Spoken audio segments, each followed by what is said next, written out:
Welcome to एग्रीकोच commandos. आज की class में हम लोग देखेंगे बल्क मेथड ऑफ ब्रीडिंग के बारे में। इससे पहले हम लोग मास सिलेक्शन, प्योर लाइन सिलेक्शन और पेडिग्री मेथड पढ़ चुके हैं। आज हम लोग देखेंगे बल्क। नेक्स्ट क्लास में हम लोग पैक्रॉस देखेंगे।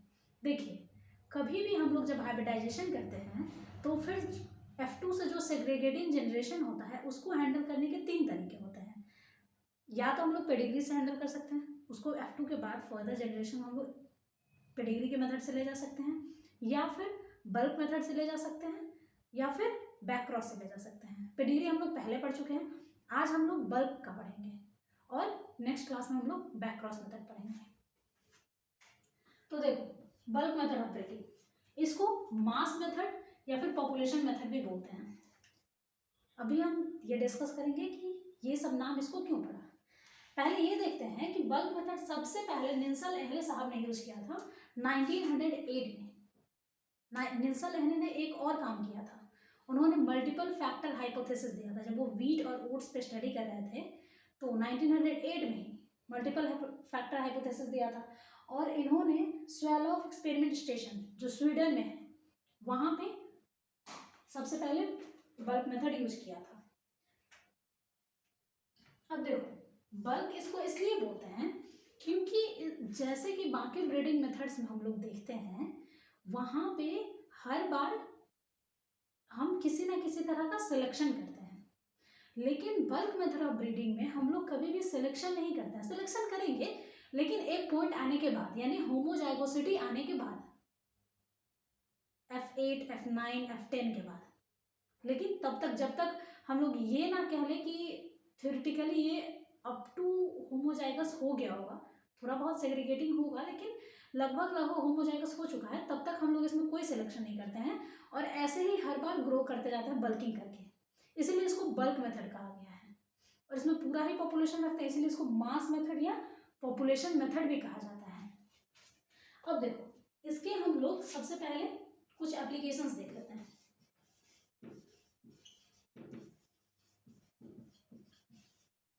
इसके कहाँ कहाँ एप्लीकेशन है? बल्क मेथड का एप्लीकेशन जनरली हम लोग होमोजाइगस लाइंस बनाने में करते हैं। बहुत सारे ऐसे ब्रीडिंग मेथड्स हैं जहां पे होमोजाइगस लाइंस का यूज किया जाता है, तो वो होमोजाइगस लाइंस लाने के लिए हम लोग बल्क मेथड यूज करते हैं। या फिर बाद में सिलेक्शन करने के लिए, सिलेक्शन हम लोग कभी भी हेटेरोजाइगस लाइन में नहीं कर पाएंगे। अगर किसी हेटेरोजाइगस प्लांट का सिलेक्शन कर रहे हैं और फिर बाद में वो सेग्रीगेट हो गया तो फिर हमारा सिलेक्शन किसी काम का नहीं रहेगा। तो इसीलिए हमेशा ही सिलेक्शन करने के लिए हमें चाहिए होता है कि हम होमोजाइगस लाइन दें। I am not talking about hybrids. जो हाइब्रिड्स है वो तो हाइब्रिड्स ही हैं, वहां तो हेटेरोजाइगस ही होगा। लेकिन जब ऐसे जनरली हम लोग पॉपुलेशन इंप्रूवमेंट के में एक सिलेक्शन करते हैं तो वहां पे हमेशा होमोजाइगस लाइन्स देखेंगे। तो होमोजाइगस लाइन डेवलप करने के लिए बल्क मेथड का यूज करेंगे, क्योंकि इसमें F2 के बाद, यानी F2 से ही हमेशा सेल्फिंग होता है। एक बार तो हमने क्रॉसिंग करा दिया F1 बनाने के लिए, उसके बाद F1 से F2, F2 से F3, यानी कि जब तक हम लोग ले जाएंगे सेल्फिंग ही कराएंगे। अगर सेल्फ पॉलिनेटेड है तो सेल्फिंग कराएंगे, अगर क्रॉस पॉलिनेटेड है तो इनब्रीडिंग कराएंगे, लेकिन सेल्फिंग ही होगा। तो जब सेल्फिंग ही हो रहा है तो एक पॉइंट तो आएगा कि होमोजाइगोसिटी इंक्रीज होते होते फाइनली कह सकते हैं कि पूरा पॉपुलेशन वर्चुअली होमोजाइगस हो चुका है। तो हम लोग होमोजाइगस लाइंस बनाने के लिए इसको यूज कर सकते हैं, या फिर कभी कभी ऐसा टाइम का हम लोग वेट करते हैं जब हम लोग सिलेक्शन कर सकें। ठीक है, अब देखिए, पेडिग्री मेथड आपने पढ़ा, अगर नहीं वीडियो देखे हो तो पिछला वीडियो जाकर के देख लीजिए। पेडिग्री मेथड पढ़ा, वहां पे हमने देखा था कि मॉडिफाइड पेडिग्री है या फिर मास पेडिग्री मेथड था जो कि हैरिंगटन ने दिया था। उसमें उन्होंने कहा कि अगर जैसे किसी हम लोग अनफेवरेबल इन्वायरमेंट के लिए, इन्वायरमेंट से रेजिस्टेंट या फिर डिजीज रेजिस्टेंट हो, ड्रॉट रेजिस्टेंस हो, फ्लड रेजिस्टेंस हो, कोल्ड रेजिस्टेंस हो, किसी भी तरह का जो इन्वायरमेंट पे डिपेंडेंसी हो, तो उसके रेजिस्टेंस के लिए अगर हम लोग ब्रीडिंग कर रहे हैं तो हम लोग तभी सिलेक्शन कर पाएंगे ना जब ड्रॉट होगा फील्ड में, जब डिजीज प्रिवेलेंट होगा तब। अगर डिजीज है ही नहीं फील्ड में तो हम लोग सिलेक्शन किस बात का करेंगे? तो वो सिलेक्शन करने के लिए हम लोगों को चाहिए कि उस टाइम डिजीज आए, और डिजीज बस ऐसे देने से नहीं होता, बहुत बार डिजीज का स्पोर आ भी जाएगा तो इन्वायरमेंट ही फेवरेबल नहीं है। कभी भी डिजीज के अच्छे से सीवियर फॉर्म में आने के लिए ससेप्टेबल होस्ट, वायरुलेंट पैथोजन और फेवरेबल इन्वायरमेंट भी होना चाहिए। तीनों जब मिलेगा तभी डिजीज आ सकता है ना। तो हम लोग जो मास पेडिग्री मेथड पढ़ते हैं वहां पे देखते हैं कि वहां पे कुछ जनरेशन तक, जब तक हमारा सिलेक्शन के लिए फेवरेबल टाइम नहीं आता है, हम लोग बल्किंग कर देते हैं। फिर जब हमारा सिलेक्शन के लिए फेवरेबल टाइम आ गया तो फिर से अपना सिलेक्शन स्टार्ट करते हैं। तो हम लोग वेट करते हैं कि सिलेक्शन के लिए हम लोगों को अपॉर्चुनिटी मिल जाए, वैसा टाइम मिल जाए कि जहां पे हम लोग सिलेक्शन कर सके।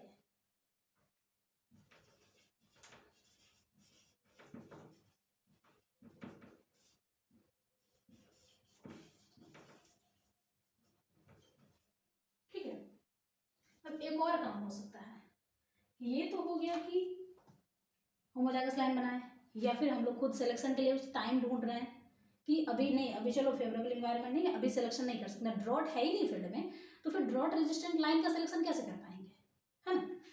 एक और चीज होता है जो बल्क मेथड में सबसे इंपॉर्टेंट है, नेचुरल सिलेक्शन के लिए।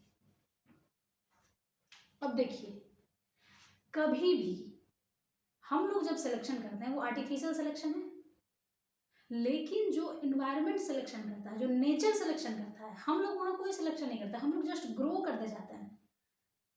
और नेचर डिजायरेबल फिनोटाइप को, डिजायरेबल जीनोटाइप को स्पेशली खुद ही सिलेक्ट करते जाता है, जो एग्रोनॉमिकली सुपीरियर होंगे वैसे को सिलेक्ट करता है।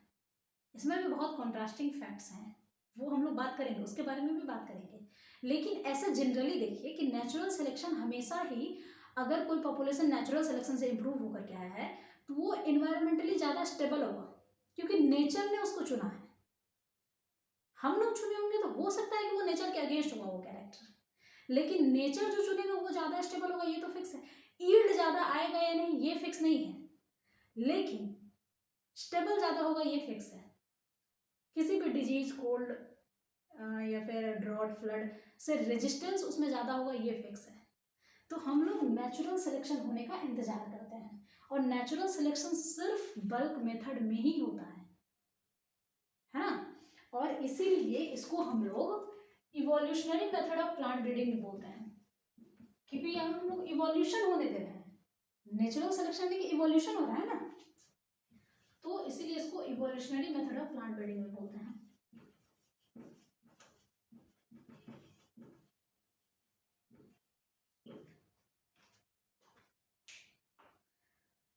ये टर्म सुनेसन ने दिया था।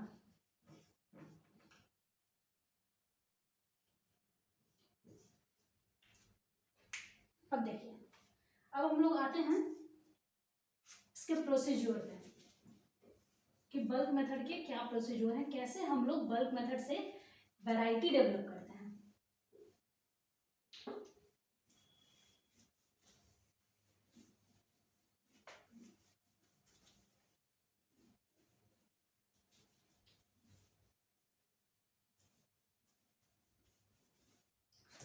सबसे पहले तो हम दो वैरायटी लेंगे, एक वैरायटी ए है, दूसरा वैरायटी बी है।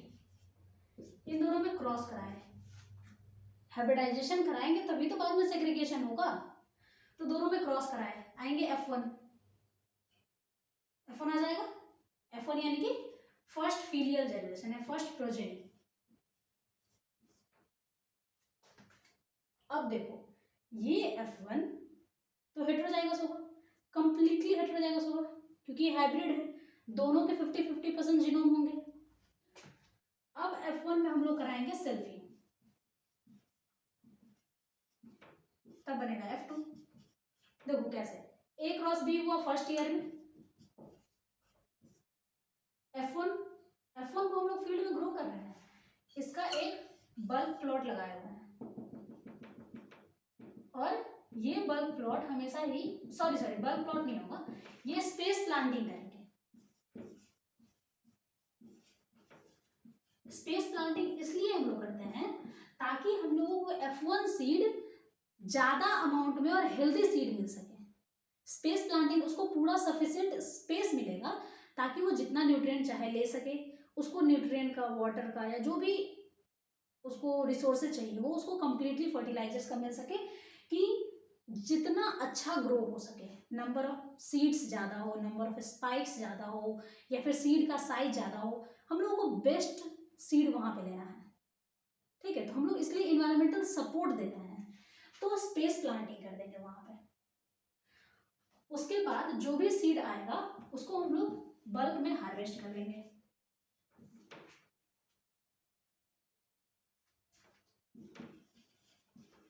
ठीक है, जितने भी सीड आएंगे हम लोग कोशिश करेंगे कि जितना ज़्यादा से ज़्यादा सीड हम लोगों को मिल सके। उसके बाद F1 आएगा, उसको बल्क में हार्वेस्ट करेंगे। फिर आता है F2। F2 जो होगा उसको भी हम लोग ऐसे ही लगाएंगे, लेकिन इसको स्पेस प्लांटिंग नहीं करेंगे। F2 के बाद से हम लोग हमेशा कॉमर्शियल रेट पे ग्रो करेंगे।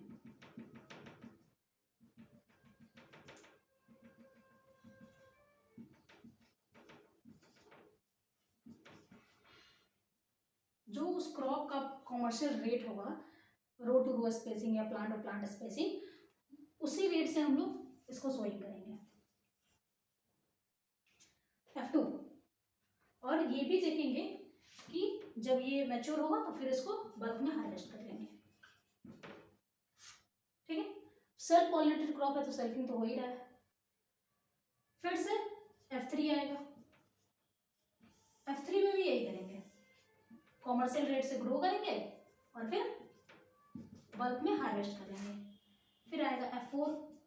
ईयर लिखते चलो, फर्स्ट ईयर में तो A क्रॉस B हो रहा था, सेकेंड ईयर में F1 आया, जो कि F1 को हम लोग स्पेस प्लांटिंग किए हैं। फिर थर्ड ईयर में F2 आएगा, फोर्थ ईयर में F3 आएगा,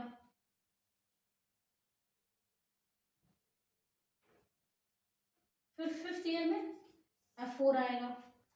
F4 को भी वैसे ही सिंपल कॉमर्शियल रेट से हम लोग सोइंग करेंगे और फिर बल्क में हार्वेस्ट करेंगे। फिर F5 आएगा,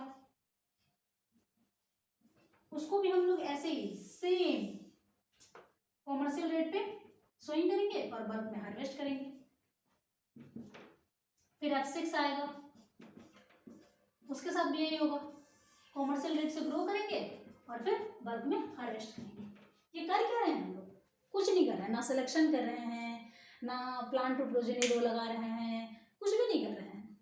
बस लेते हैं वहां से सीड, उसको ग्रो कर देते हैं, फिर वहां से लेते हैं कॉमर्शियल रेट पे लगा देते हैं, जो सिंपली जो है क्रॉप प्रोडक्शन के लिए, सीड प्रोडक्शन का भी नहीं, जो सिंपल क्रॉप प्रोडक्शन का स्पेसिंग है, कॉमर्शियल रेट वहां पे वैसे लगा देते हैं, फिर बल्क में हार्वेस्ट कर लेते हैं। ये क्यों कर रहे हैं? जब ऐसे करें तो क्या फायदा? जब हम लोग कोई सिलेक्शन कर ही नहीं रहे हैं तो कोई इंप्रूवमेंट हो ही नहीं रहा होगा, तो फिर हम लोग ये कर क्यों रहे हैं? इंप्रूवमेंट हो रहा है, हम नहीं कर रहे हैं, नेचर कर रहा है। यही तो होता है नेचुरल सिलेक्शन। अब देखो, जब हम लोग सिलेक्शन नहीं कर रहे हैं, सिंपली ग्रो कर रहे हैं, तो नेचर ऐसे ही सिलेक्शन करेगा कि हर बार जो फेवरेबल हो उसी को चुनेगा। बहुत बार नेचर उल्टा भी करता है, ठीक है, कि नेचर के हिसाब से चुनता, जिसका फिटनेस ज्यादा हो। बहुत बार नेचर प्रोडक्टिविटी को नहीं चुनता है, मैं अभी भी नहीं कह रही हूँ कि नेचर प्रोडक्टिविटी को चुनेगा, वो जो अच्छा एग्रोनॉमिक कैरेक्टर्स होगा उसको चुनेगा, डिजायरेबल टाइप को चुनेगा। अगर हमारा कैरेक्टर ऑफ इंटरेस्ट ऐसा है जो नेचर उसको सेलेक्ट नहीं करता है, तो हम लोगों को उस कैरेक्टर को आर्टिफिशियली सेलेक्ट करना पड़ता है।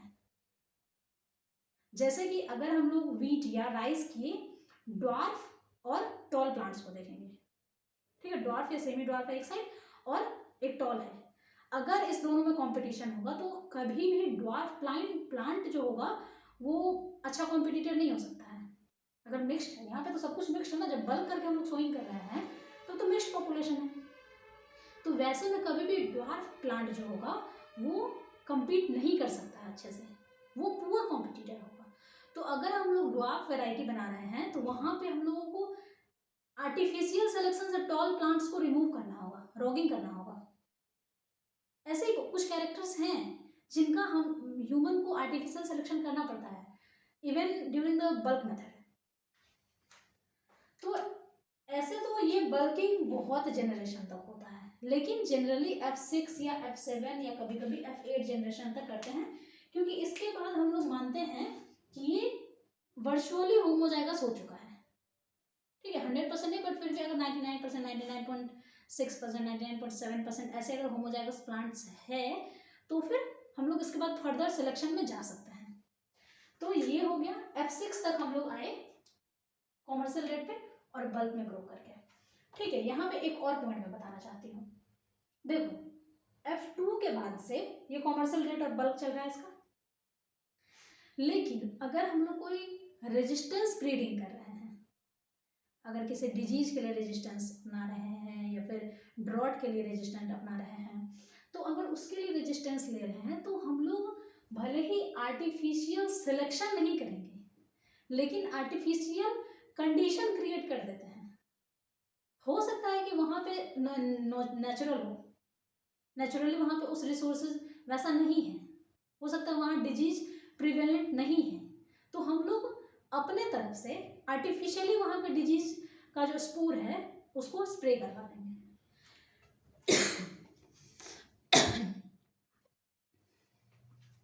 हाँ, तो फिर यहाँ पे हम लोग आर्टिफिशियल सिलेक्शन भले ही ना करें, लेकिन आर्टिफिशियल एनवायरनमेंट क्रिएट कर सकते हैं।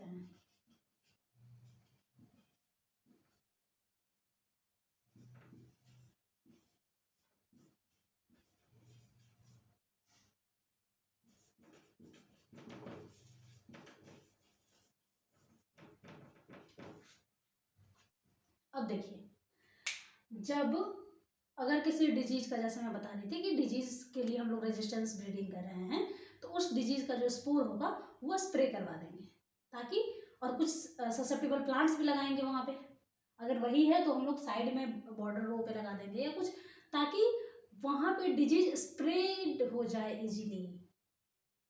तभी तो अब इस तरह से नेचुरल सिलेक्शन जब होगा, तो जब डिजीज है तो जो डिजीज ससेप्टेबल प्लांट्स होंगे वो ऐसे ही मर जाएंगे, जो रेजिस्टेंस होगा वही हम लोग रेजिस्टेंट प्लांट ही बाहर निकल के आएगा, बचा रहेगा।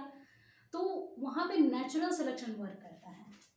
अब देखो, ये 5th में तो F4 था, 6th ईयर में F5 था और 7th ईयर में F6 आया। अब हम लोग 8th ईयर में जा रहे हैं। 8th ईयर में जो F7 बनेगा, ये हम लोग को ध्यान रखना कि हर स्टेप में कम से कम 30 से 50,000 प्लांट्स होने चाहिए, 30,000 to 50,000 प्लांट्स होने चाहिए। तो यहाँ पे F7 में भी 30,000 to 50,000 प्लांट होगा। उस 30 से 50,000 प्लांट को F7 में स्पेस प्लांटिंग में ग्रो करेंगे। अभी तक तो हम लोग कॉमर्शियल रेट से कर रहे थे, लेकिन F7 में जाने के बाद इसको स्पेस प्लांटिंग करेंगे। ठीक है, वहां पे हम लोग कम से कम 1,000 to 5,000 प्लांट सिलेक्ट करेंगे। उस 30 to 50,000 में से 1,000 to 5,000 प्लांट सिलेक्ट करेंगे, जो कि हमारा जैसा हम लोग चाहते हैं, उसके पास वो सारे कैरेक्टर्स होंगे। अभी तक तो नेचुरल सिलेक्शन हो रहा था, अब यहाँ पे आर्टिफिशियल सिलेक्शन होगा।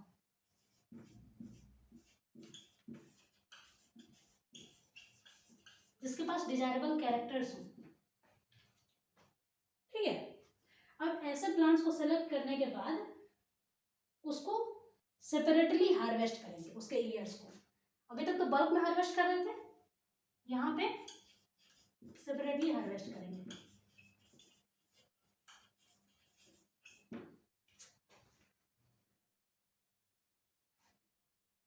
अब देखो, ये तो हो गया F7 में। F7 से फिर आएगा F8। F8 में क्या होगा, ऊपर तो बिठा दो, यहां से बताते हैं।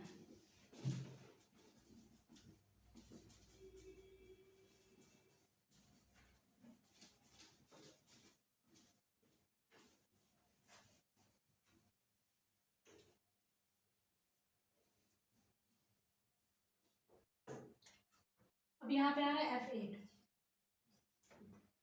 F7 में तो हमने प्लांट, इंडिविजुअल प्लांट सेलेक्ट किया, उसको सेपरेटली हार्वेस्ट किया है। अब हर प्लांट को हम लोग जो सेपरेटली हार्वेस्ट किए हैं ईयर टू रो में लगाएंगे, प्लांट टू प्रोजेनी रो लगा देंगे।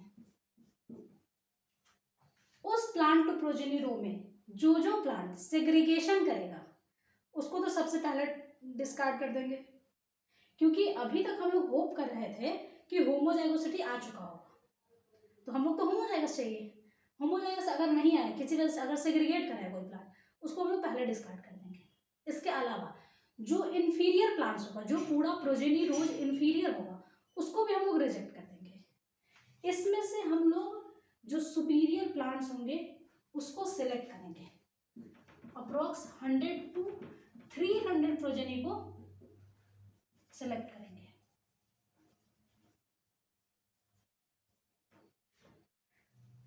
ओके, यहाँ पे फिर इस सब को सिलेक्ट करने के बाद फिर से उसको हार्वेस्ट कर लेंगे।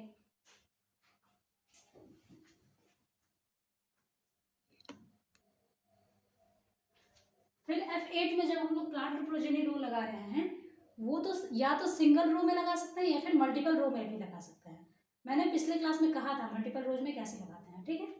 अब देखो यहाँ पे इसको फिर से जो इंफीरियर है या फिर जो सेग्रीगेशन कर रहा है वो सबको रिजेक्ट कर देंगे और सबको हार्वेस्ट कर लेंगे, इंडिविजुअली ही हार्वेस्ट करेंगे हर प्रोजेनी का, इंडिविजुअली हार्वेस्ट। फिर आएगा F9 10th ईयर में, 9th ईयर में F8 था।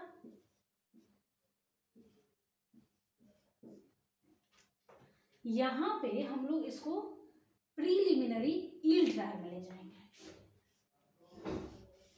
जो चेक वैरायटी होगी उसके साथ बनाएंगे, जो उस लोकेशन का जहाँ पे ब्रीडिंग हो रहा है उस लोकेशन का चेक वैरायटी होगा, जो उस टाइम का कॉमर्शियली सबसे बेस्ट वैरायटी होगा, उसके साथ हमेशा लगाएंगे। इसका तो होगा ही, साथ में जो चेक वैरायटी है उसके साथ उसको लगा देना है।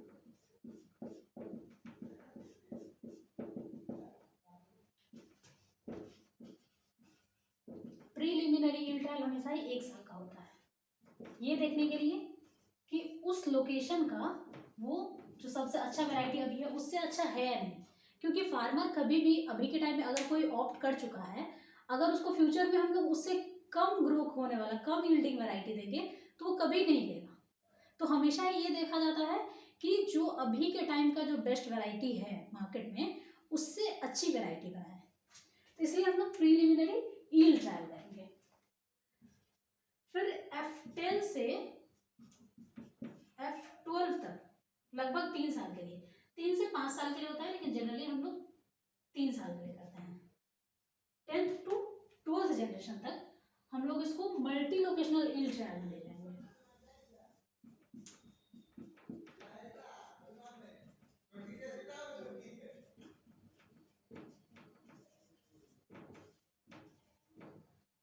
कंट्री के डिफरेंट डिफरेंट रीजन में भेजेंगे कि ये पता चले कि हमारा वैरायटी कहाँ कहाँ के लिए सुटेबल है।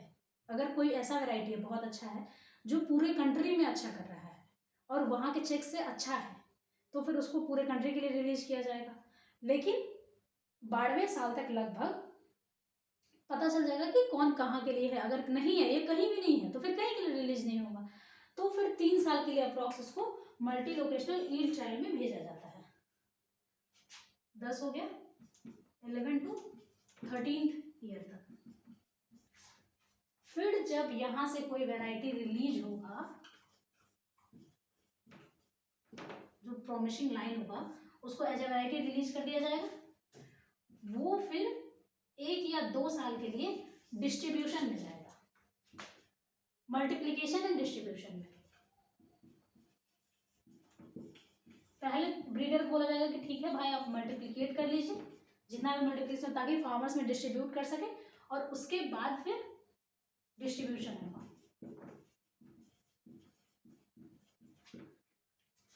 तो 14th ईयर में, 14th और 15th ईयर में तो इसका मल्टीप्लिकेशन ही होगा। 16th ईयर तक जाते जाते वो फार्मर्स के पास जाएगा।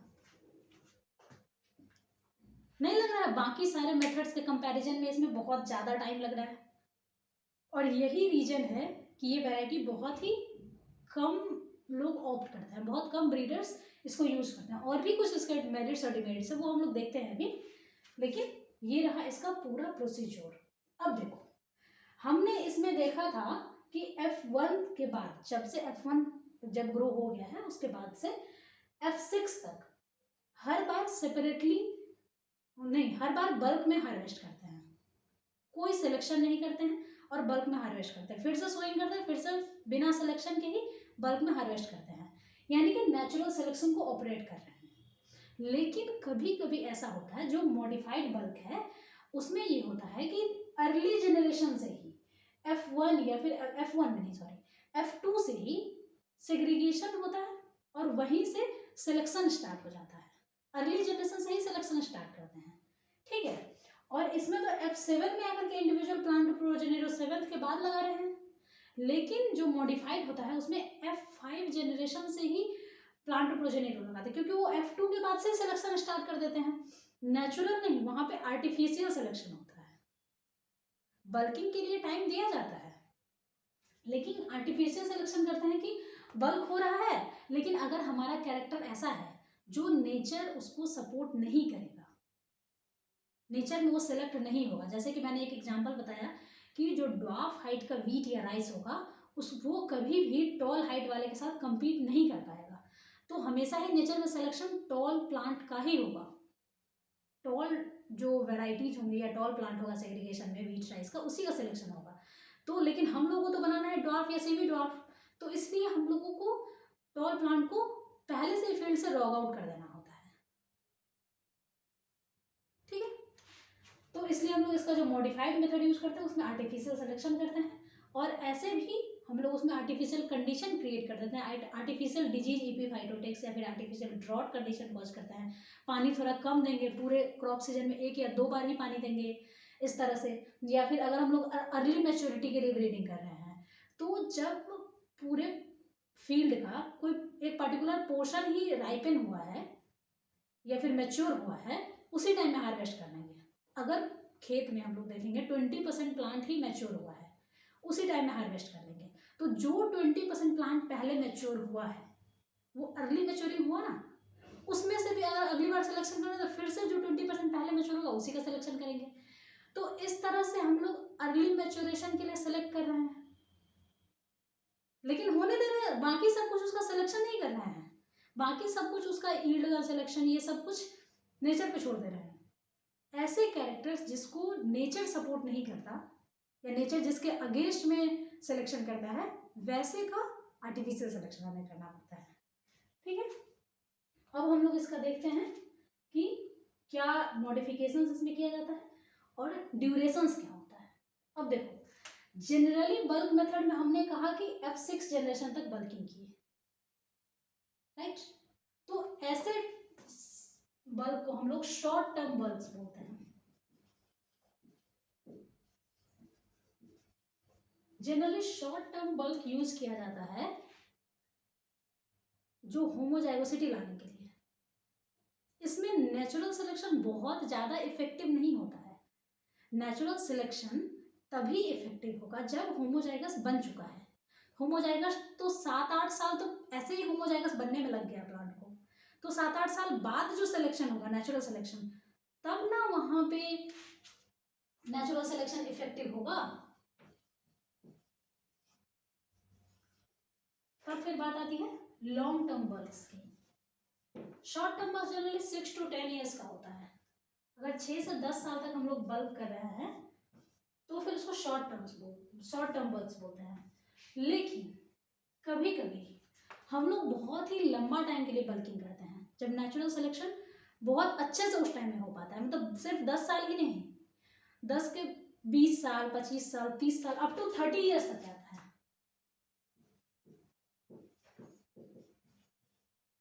उतने दिन तक अगर हम लोग बल्किंग करते हैं तब जाकर के ओरिजिनली नेचुरल सिलेक्शन अच्छे से हो पाता है, जिसमें हम लोग एक्सपेक्ट कर सके कि हमारा अच्छा से अच्छा ट्रांसग्रेसिव सेग्रीगेंट निकल के आएगा, या फिर कोई ऐसा वैरायटी आएगा जो इन्वायरमेंटली बहुत ज़्यादा स्टेबल होगा, तो उसमें नेचुरल सिलेक्शन को टाइम देना पड़ता है। इवोल्यूशन इतना स्लो प्रोसेस नहीं है कि 6 साल में इवोल्यूशन हो जाएगा, है ना। और सिलेक्शन है, ठीक है, नेचर सेलेक्ट करता है, लेकिन नेचर तो होमोजाइगस को सेलेक्ट करेगा तो इफेक्टिव होगा ना। अगर हेटेरोजाइगस को सेलेक्ट कर रहा है नेचर तो वो तो इफेक्टिव ही नहीं, वो तो सेग्रीगेट ही हो जाएगा। तो F6 या F7 तक जब तक वो हम लोग नहीं कह सकते कि होमोजाइगस हो चुका है पॉपुलेशन, तब तक तो सिलेक्शन का कोई मतलब ही नहीं है। उसके बाद जो सिलेक्शन, उसके बाद तो आर्टिफिशियल सिलेक्शन कर रहे हैं, लेकिन उसके बाद अगर हम लोग नेचर को सिलेक्शन करने के लिए छोड़ते हैं तो फिर ये अच्छा रहेगा। तब वो बल्किंग का हम लोगों को रियल में आउटकम निकल के आएगा कि हाँ नेचुरल सिलेक्शन हुआ, उसकी वजह से जो वैरायटी बन रहा है वो ज़्यादा स्टेबल है कंपेरेटिवली।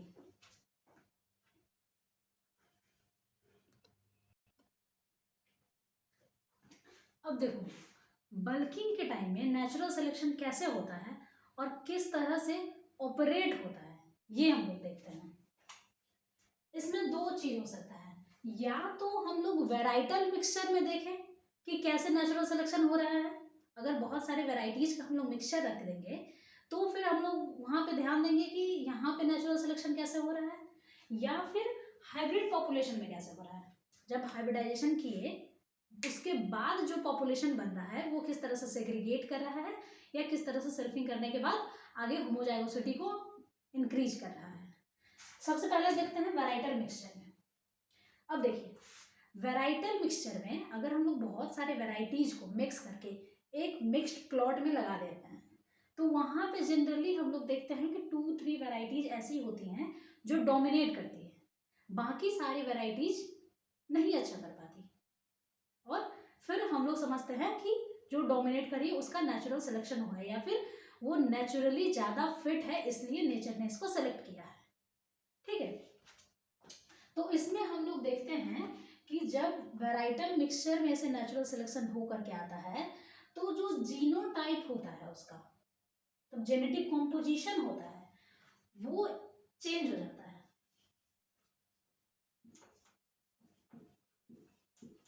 पूरे पॉपुलेशन का जेनेटिक कॉम्पोजिशन चेंज हो जाता है towards the selection of the nature. पहले बहुत वेरिएशन था, लेकिन धीरे धीरे क्या हुआ, जो फेवरेबल जीनोटाइप था जिसे नेचर ने सिलेक्ट किया उसका फ्रीक्वेंसी बढ़ता जाता है, और जो नॉन फेवरेबल था, जो अनडिजायरेबल था नेचर के हिसाब से, उसको धीरे धीरे रिजेक्ट करता गया। तो इस तरह से एक टाइम के बाद जो जीनोटाइप फ्रीक्वेंसी है, जेनेटिक कॉम्पोजिशन है, वो बहुत ही चेंज हो जाएगा। जो फेवरेबल है उसका परसेंटेज पहले 50-50 अगर था, तो अब जो फेवरेबल है वो 90%, 95% होगा, जबकि नॉन डिजायरेबल वाले का 5% होगा। ये हो गया। अब हम लोग देखते हैं कि हाइब्रिड पॉपुलेशन में कैसे चेंज होता है। हाइब्रिड पॉपुलेशन में 3 तरह से हो सकता है, या तो हाइब्रिड पॉपुलेशन में हम किसी पर्टिकुलर जीन को स्टडी करें, कोई पर्टिकुलर रेजिस्टेंट जीन है, इस रेजिस्टेंट जीन का नेचुरल सिलेक्शन होता है या नहीं। ठीक है, ये हाइब्रिड पॉपुलेशन में जो स्टडी हुआ था वो सारा ही बार्ली का कॉम्पोजिट 2 था, बार्ली कॉम्पोजिट क्रॉस 2। ये एक्सपेरिमेंट हुआ था यूएसए में, बार्ली पे, बार्ली ब्रीडिंग पे यूएसए में हुआ था। वहां पे 28 वैरायटी चुना गया, और 28 वैरायटी से जितना पॉसिबल कॉम्बिनेशन था क्रॉसेस कराया गया। 377 F1 लाया गया। 28 वैरायटीज का maximum number of possible crosses कराए गए, उसके बाद 377 F1 लाया गया। उस 377 F1 से वो कैसे बिहेव करता है फर्दर बल्क करने के बाद, इसी के हिसाब से ये तीनों कॉन्सेप्ट डेवलप किया गया है। ठीक है, सबसे पहला है कि हाइब्रिड पॉपुलेशन में जीन्स कैसे, अगर इसमें कोई जैसे रेजिस्टेंस का जीन है तो रेजिस्टेंस का जीन उसमें आगे सेलेक्ट होता है या नहीं। तो हम लोग वहां पे देखा जा रहा था कि जो वहां पे रेजिस्टेंट जीन था, रेजिस्टेंस के लिए जो रिस्पॉन्सिबल जीन था, वो इजीली सेलेक्ट हो जा रहा था in comparison to susceptible one.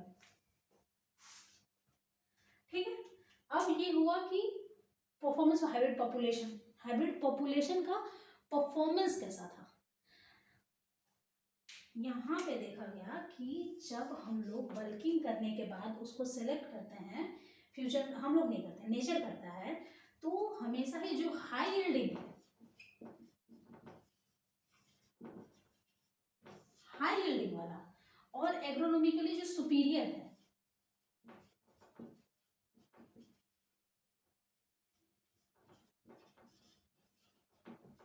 ये दोनों टाइप का जीनोटाइप, इसका फ्रीक्वेंसी धीरे धीरे बढ़ता जाता है। नेचुरल सिलेक्शन में अगर हाइब्रिड पॉपुलेशन है तो उसमें हाई यील्डिंग पॉपुलेशन है वो जल्दी सेलेक्ट होता है और एग्रोनॉमिकली सुपीरियर प्लांट जल्दी सेलेक्ट होता है। अब इसमें हाई यील्डिंग में दो बातें आती हैं, या तो सीड का नंबर बढ़ता होगा या सीड का साइज बढ़ता होगा। तुम्हें क्या लगता होगा, प्लांट नेचुरल सिलेक्शन में सेलेक्ट करने के लिए सीड का नंबर बढ़ाता है या सीड का साइज बढ़ाता होगा? इसका आंसर आप लोग कमेंट सेक्शन में देना, ठीक है? मैं अभी नहीं बताऊंगी, वहीं पे मैं आंसर दूंगी कि प्लांट जब नेचुरल सिलेक्शन कर रहा है यील्ड बढ़ाएगा, ये ठीक है, लेकिन यील्ड बढ़ाने के लिए वो सीड का नंबर बढ़ाएगा या फिर सीड का साइज बढ़ाएगा, किसको ज्यादा सपोर्ट करेगा, या फिर दोनों ही करेगा, ठीक है? और एग्रोनॉमिकली सुपीरियर को तो सिलेक्ट करेगा ही, ये तो हम लोग जानते हैं। नेचुरल सिलेक्शन कर रहा है यानी कि वो फिटनेस को बढ़ा रहा है, फिटनेस बढ़ रहा है तभी तो नेचर सेलेक्ट कर रहा है, यानी नेचुरल सिलेक्शन यही तो है। अब देखो, ये तो हाइब्रिड पॉपुलेशन खुद इंप्रूव हो रहा है। कभी कभी ये भी होता है कि जो हाइब्रिड पॉपुलेशन है वहां से जो हम लोग लाइन सेलेक्ट करके लाए उसका परफॉर्मेंस कैसा है, इस पे भी डिपेंड करता है। तो जनरली बल्किंग करने के बाद जो नेचुरल सिलेक्शन होता है वो लाइंस में भी देखने को मिलता है। जो बल्किंग हाइब्रिड से बल्किंग के बाद जो लाइंस हम लोग सेग्रीगेट करके लाते हैं, उसको सेलेक्ट करने के सेग्रीगेटेड लाइन को हम लोग सेलेक्ट करके लाते हैं, तो बल्क से जो ऐसा डेवलप हुआ है वो एग्रोनॉमिकली ज़्यादा स्टेबल होता है। और बाकी सब बात तो हम लोग जानते ही हैं कि उसमें जेनेटिक कॉम्पोजिशन उसका चेंज हो जाएगा या फिर इन्वायरमेंटली ज़्यादा स्टेबल वैरायटी बनेगा। अब देखिए, इसके बाद एक और चीज हम लोग देखते हैं बल्क मेथड का मेरिट्स और डिमेरिट्स के बारे में। सिंपली सोचो कि बल्क मेथड के सबसे कॉमन मेरिट्स क्या है। यहाँ पे हम लोगों को बहुत ज्यादा सिलेक्शन नहीं करना है, ठीक है? मतलब बहुत ही कम एफर्ट लगता है, ब्रीडर का बहुत कम एफर्ट जाता है, उसको ज्यादा हाथ पैर नहीं मारना है किसी वैरायटी डेवलप करने के लिए, ठीक है?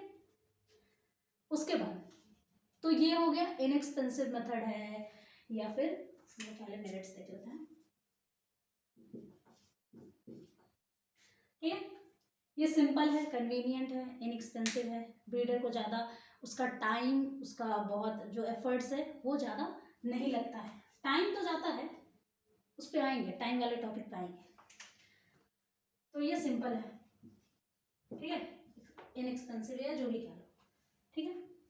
बहुत बार क्या होता है कि हम लोग इसमें आर्टिफिशियल कंडीशन भी क्रिएट कर देते हैं, कर सकते हैं अपने हिसाब से। प्योर लाइन सिलेक्शन करने के लिए हम लोग कोई आर्टिफिशियल सिलेक्शन नहीं क्रिएट करेंगे, हाँ, लोग नहीं कर सकते हैं। वहां पे आर्टिफिशियल सिलेक्शन सिचुएशन क्रिएट करके और हम लोग सिलेक्ट कर रहे हैं, ये हो सकता है, लेकिन इतना प्रिविलेंट यूज नहीं कर पाते हैं। लेकिन बल्क मेथड में ये इजीली कर सकते हैं, क्योंकि यहाँ पे वेरिएशन है, जो रेजिस्टेंट होगा वही बचा रहेगा, बाकी मर जाएगा। तो वहाँ पे हम लोग डिजीज एपीफाइटोटिक्स क्रिएट कर सकते हैं, या फिर अगर विंटर है तो विंटर सिचुएशन क्रिएट कर सकते हैं, या फिर कुछ भी। तो आर्टिफिशियल सिलेक्शन भी हो जाएगा, हम लोग चाहे तो इसमें ऐड कर सकते हैं या फिर असिस्ट कर सकते हैं नेचुरल सिलेक्शन को।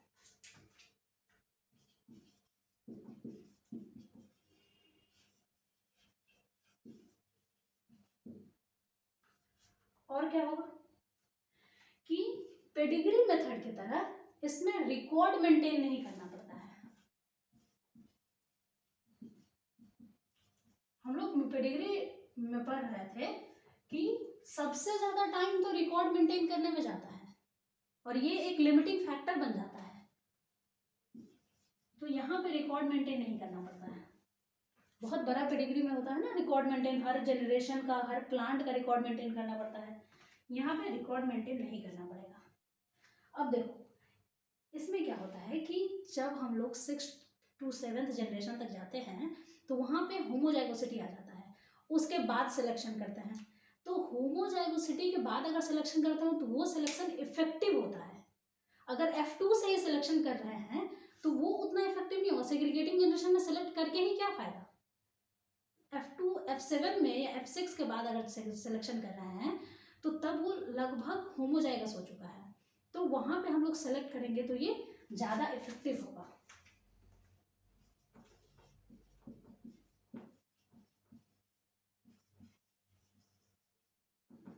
और क्या होगा, बहुत टाइम तक इसको हम लोग नेचुरल सिलेक्शन के लिए रखते हैं, बल्किंग करके लिए रखते हैं। तो फिर यहाँ पे ट्रांसग्रेसिव सेग्रीगेंट बनने का चांस, मिलने का चांसेस भी ज्यादा है in comparison to pedigree method.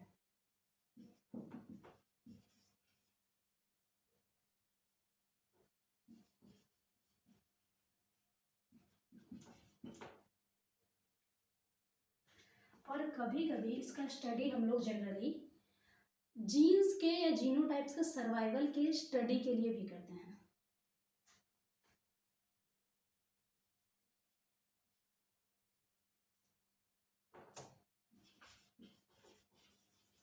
Used for studies of gene या जीनोटाइप सर्वाइवल।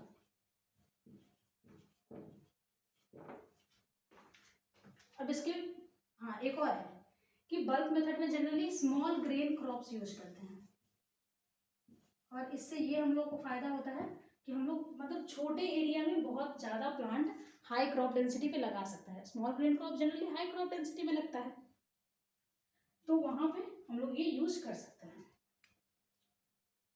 अब इसके डिमेरिट्स पे आते हैं। ये तो सबसे बड़ा डिमेरिट है कि इसमें टाइम बहुत लगता है। अगर हम लोग F6 के बाद आर्टिफिशियल सिलेक्शन करते हैं, नेचुरल सिलेक्शन नहीं होने देते हैं, तब भी 15-16 साल लग जाता है। और अगर हम लोग लॉन्ग टर्म बल्क्स में ले जाते हैं 30 ईयर्स 25 ईयर्स ऐसे करके, तब तो फिर है ही बहुत ज़्यादा टाइम। तो ये टाइम कंज्यूमिंग है ना। लेकिन ये भी है कि इसमें नेचुरल सिलेक्शन अगर हो जाता है तो फिर वो ज़्यादा अच्छा हो जाएगा। अगर हम लोग नेचुरल सिलेक्शन को ध्यान में रख के कर रहे हैं तो बहुत ज़्यादा टाइम जाएगा। ठीक है, अब देखो अगर शॉर्ट टर्म बल्क्स का हम लोग यूज़ करते हैं तो लॉन्ग टर्म बल्क्स ऐसे करना होगा हम लोग को नेचुरल सिलेक्शन के लिए। लेकिन अगर हम लोग शॉर्ट टर्म बल्क्स यूज कर रहे हैं तो जैसा कि मॉडिफाइड पेडिग्री मेथड में हमने देखा था, हैरिंगटन या हरलैंड का, जिसने कॉटन में यूज किया था हरलैंड ने, तो वहां पे हम लोग इसको जब तक फेवरेबल इन्वायरमेंट नहीं आता है तब तक के लिए बल्किंग कर सकते हैं। तो वैसे टाइम में फिर ये फेवरेबल हो जाता है। ठीक है, अब देखो इसमें बहुत सारा मटेरियल को हमने 30,000 to 50,000 प्लांट देखा था जो कि हम लोगों को मेंटेन करना पड़ता है नेक्स्ट जनरेशन में। तो बहुत बड़ा पॉपुलेशन मेंटेन करना पड़ेगा।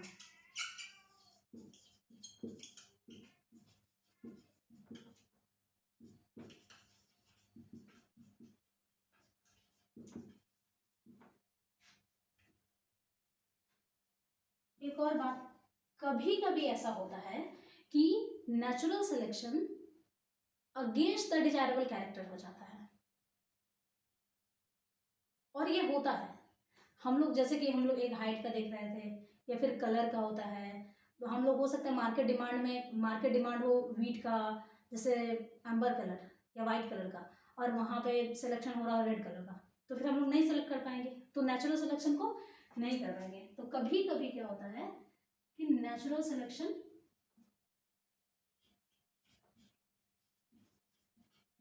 अगेंस्ट द डिजायरेबल फिनोटाइप,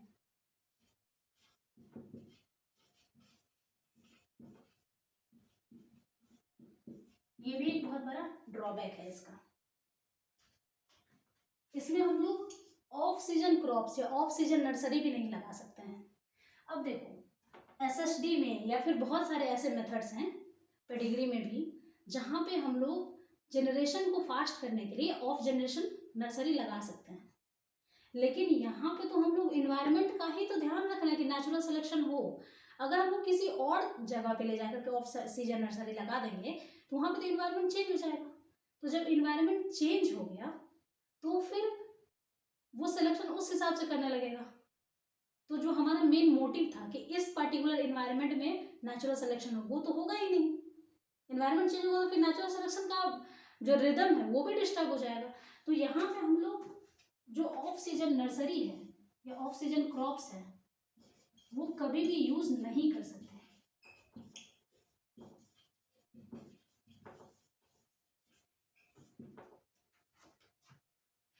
अब आते हैं इसके अचीवमेंट्स पे। बल्क मेथड से हम लोग क्या क्या अचीवमेंट किए हैं। देखो इसमें बहुत ज़्यादा टाइम लगता है और बहुत ही लेंदी है, इस वजह से जनरली वैरायटी डेवलप करने के लिए बल्क मेथड को यूज़ नहीं किया जाता है। हाँ ये है कि पेडिग्री मेथड में जो मास मॉडिफाइड पेडिग्री है, मास पेडिग्री मेथड है, वहाँ पे हम लोग जब तक फेवरेबल इन्वायरमेंट नहीं आता है तब तक के लिए बल्किंग करते हैं, शॉर्ट टर्म बल्क्स, और जब फेवरेबल आता है तो फिर वहाँ पे सिलेक्शन कर लेते हैं। ठीक है। और जो जीन और जीनोटाइप का जो सर्वाइवल है उसके स्टडी के लिए बल्क बहुत ही अच्छा मेथड है। तो ज़्यादातर इसका जो यूज है वो जीन या जीनोटाइप के सर्वाइवल में ही यूज किया जाता है, उसके स्टडी के लिए। एक वैरायटी है नरेंद्र राय, ब्रासिका जुन्सिया वैरायटी है, यानी इंडियन मस्टर्ड। तो ब्रासिका जुन्सिया का जो इंडियन मस्टर्ड है उसका वैरायटी है नरेंद्र राय। ये बल्क मेथड से डेवलप किया गया था इंडिया में, और ये उस टाइम में वरुणा था, अरुणा था, और भी जो उस टाइम में जो प्रिवेलेंट वैरायटी था, जो सबसे ज़्यादा ग्रो किया जाता था, कल्टीवार्स थे, उससे बहुत ही अच्छा था नरेंद्र राय। और यूपी एमपी वगैरह में जहाँ पे मस्टर्ड का जनरली बहुत ज़्यादा कल्टीवेशन होता है, वहाँ पे नरेंद्र राय बहुत ज़्यादा कल्टीवेट हुआ 1990s के टाइम में, और इसका ईल्ड भी बहुत अच्छा आया था। फिर हमने जो बार्ली का कंपोजिट क्रॉस 2 देखा था, वो भी बहुत अच्छा एग्जाम्पल है बल्क क्रॉस का, क्योंकि उसमें भी यूएसए में बहुत सारा वैरायटी डेवलप किया गया। और जो बार्ली का कंपोजिट क्रॉस 2 था वो डायरेक्टली इतना यूज नहीं हुआ, लेकिन उसके डेवलप करने के बाद उससे जो वैराइटीज डेवलप किया गया प्योर लाइन सिलेक्शन या किसी और मेथड से, तो वो बहुत ज़्यादा यूज में रहा, और उसकी वजह से मतलब एक बहुत बड़ा एरिया अमेरिका का था, यूएसए का, जो इसी से निकला हुआ वैरायटी यूज कर रहा था। ठीक है। तो ये रहा बल्क मेथड के बारे में। नेक्स्ट क्लास में हम लोग देखते हैं अभी एसएसडी मेथड के बारे में, जो बल्क मेथड का ही एक मॉडिफाइड फॉर्म है। और नेक्स्ट क्लास हमारा होगा एसएसटी का, उसके बाद हम लोग देखेंगे recurrent selection. Okay, thank you. और कभी भी वीडियो को लाइक करना मत भूलिएगा, लाइक कीजिए और चैनल को सब्सक्राइब कर दीजिए। Thank you.